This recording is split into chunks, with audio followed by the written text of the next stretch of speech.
Hormuz প্রণালীর পর এবার বৈশ্বিক সমুদ্র বাণিজ্যের আরেক গুরুত্বপূর্ণ পথ বাব আল মানদেব বন্ধের হুমকি দিল ইয়েমেনের হুথি বিদ্রোহীরা।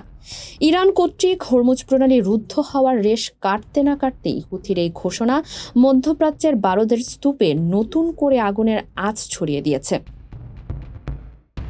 সানার হুথি সরকারের উপপররাষ্ট্রমন্ত্রী হুসেন আল ইজ্জি সামাজিক এক্সে দেওয়া এক বিবৃতিতে বলেন, সানা যদি বাব আল মানদেব বন্ধ করার সিদ্ধান্ত নেয় তাহলে মানবজাতি ও জিন কেউই তা পুনরায় খুলতে সক্ষম হবে না।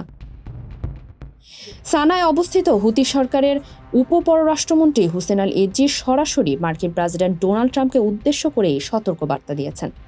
আল জাজিরার বরাতে জানা যায়, ট্রাম্প যদি মধ্যপ্রাচ্যের শান্তি প্রতিষ্ঠায় বাধা দেওয়া অব্যাহত রাখেন তবে বিদ্রোহীরা লোহিত সাগরের এই কৌশলগত প্রবেশপথটি সম্পূর্ণ বন্ধ করে দেওয়ার চরম সিদ্ধান্ত নিতে পারে। হুসেন আল ইজ্জি এক বিবৃতিতে দাবি করেছেন, সানা যদি একবার বাব আল মানদেব বন্ধ করার সিদ্ধান্ত নেয় তবে তা পুনরায় খোলার ক্ষমতা কারও থাকবে না। তিনি ট্রাম্প প্রশাসনকে অবিলম্বে শান্তির পথে বাধা সৃষ্টিকারী নীতি ও ষড়যন্ত্রের অবসান ঘটানোর আহ্বান জানান। বাব আল মানদেব প্রণালী লোহিত সাগর ও এডেন উপসাগরকে সংযুক্ত করে জাহাজগুলোকে সুয়েজ খালের দিকে চালিত করে। পারস্য উপসাগর থেকে ভূমধ্য সাগরে জ্বালানি তেল এবং এশিয়ায় রুশ তেল পরিবহনের জন্য এই পথটি অপরিহার্য। ফারিহা আহমেদ, মানবকণ্ঠ।